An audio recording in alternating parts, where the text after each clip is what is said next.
రేపు తిరుపతికి సిట్ బృందం లడ్డూ ప్రసాదంలో నేయి కల్తీపై విచారించనున్న సిట్ తొలుత ఏఆర్ డైరీపై నమోదైన కేసుకు సంబంధించి విచారణ.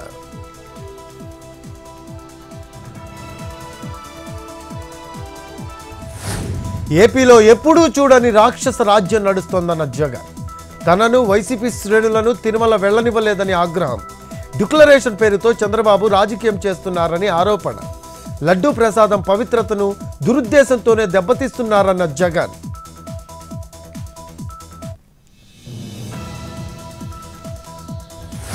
దేవుడు ఆచారాల కంటే ఏ వ్యక్తి గొప్ప కాదన్న సీఎం చంద్రబాబు. భక్తుల మనోభావాలు దెబ్బతీసే అధికారం మీకెవరిచ్చారని జగన్ను ప్రశ్నించిన సీఎం. జగన్ సీఎంగా ఉన్నప్పుడు నిబంధనలు ధిక్కరించి తిరుమల వెళ్లారని ఆగ్రహం.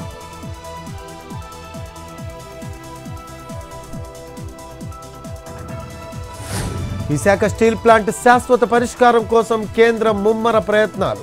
35,000 కోట్ల నష్టాల్లో ఉన్న స్టీల్ ప్లాంట్కు జవసత్వాలు నింపేలా యోచన. సెయిల్లో విశాఖ స్టీల్ ప్లాంట్ను విలీనం చేసే ఆలోచనలో కేంద్రం. ఎన్ఎండిసి సెయిల్ చైర్మన్లతో చర్చిస్తున్నామన్న కేంద్ర సహాయ మంత్రి శ్రీనివాస వర్మ.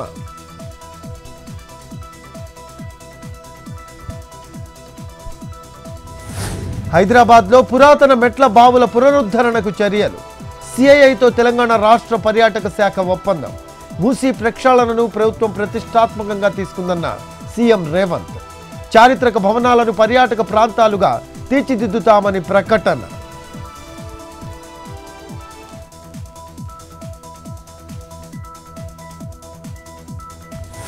వచ్చే సోమవారం కోర్టుకు హాజరవ్వాలి.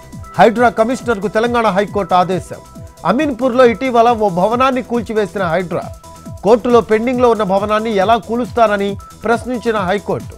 వ్యక్తిగతంగా లేదా వర్చువల్గా కోర్టుకు సమాధానం చెప్పాలని ఆదేశం.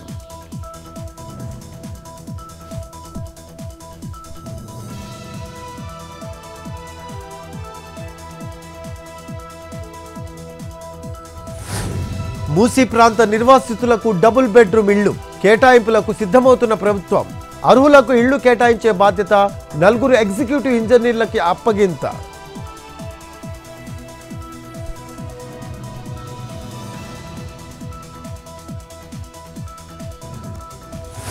గాంధీ భవన్లో ప్రజావాణికి భారీ స్పందన. 320 ఆర్జీలను స్వీకరించిన మంత్రి ఉత్తమ్ కుమార్ రెడ్డి. 317 జీవో బాధితులు, మల్లన్న సాగర్ ముంపు బాధితులను భారీగా వినతులు.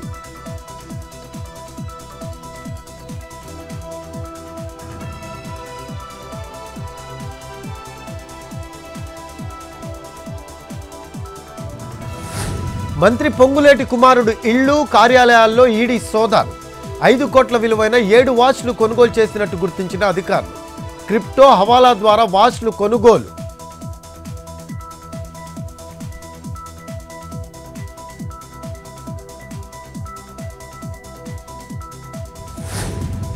గజ్వేల్ ఈఎన్సీ హరిరాంపై కాళేశ్వరం కమిషన్ ప్రశ్నల వర్షం. 90కి పైగా ప్రశ్నలను అడిగిన కమిషన్ చీఫ్ పిసి ఘోష్ సమాధానం చెప్పకుండా దాటవేసిన హరిరాం. రేపు మరోసారి కమిషన్ ముందు హాజరు కానున్న ఈఎన్సీ.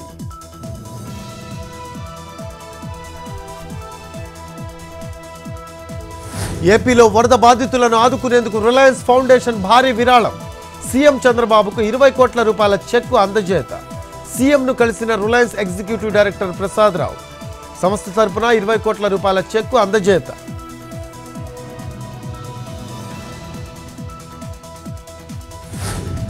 జలసౌధలో ఎస్సీ ఎస్టీ వర్గీకరణపై కేబినెట్ సబ్ కమిటీ భేటీ. సుప్రీంకోర్టు తీర్పుపై అధ్యయనం. ఇప్పటికే పలు రాష్ట్రాల్లో అమలవుతున్న వర్గీకరణ తీరు పరిశీలన. న్యాయపరమైన ఇబ్బందులు తలెత్తకుండా కమిటీ కసరత్తు.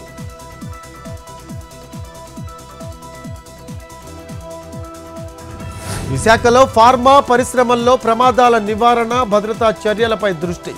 High level committee chairperson Vasudha Mishra అధ్యక్షతన జరిగిన తొలి సమావేశం. ఐఐటి చెన్నై, తిరుపతి ప్రొఫెసర్ల టీం సమగ్ర పరిశీలన. త్వరలోనే ప్రభుత్వానికి సమగ్ర నివేదికను అందజేస్తామన్న కమిటీ చైర్పర్సన్.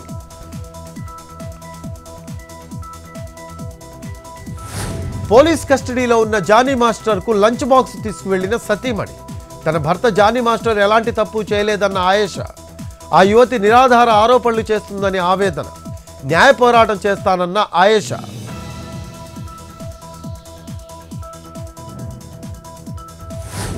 మహబూబాబాద్ జిల్లాలో 127 కిలోల ఎండు గంజాయి సీజ్. 31 లక్షల రూపాయలకు పైగా విలువ ఉంటుందని అంచనా.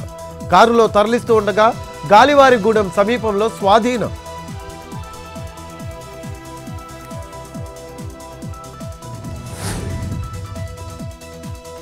జూరాల ప్రాజెక్టుకు మళ్లీ భారీగా వరద ప్రవాహం.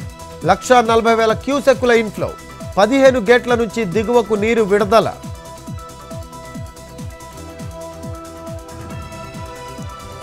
కర్ణాటక సీఎం సిద్ధరామయ్యపై ఎఫ్ఐఆర్ నమోదు. ముడా స్కామ్ ఆరోపణలతో సీఎంపై ఎఫ్ఐఆర్ నమోదు చేసిన లోకాయుక్త. A1, A2లుగా సిద్ధరామయ్య, పార్వతి దంపతులు.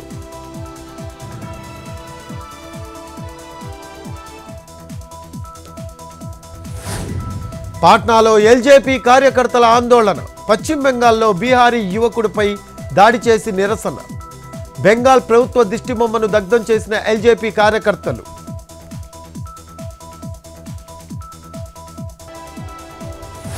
కిలో వెండి 1,02,000, తులం బంగారం 77,450. పరుగులు పెడుతున్న గోల్డ్, సిల్వర్ రేట్లు.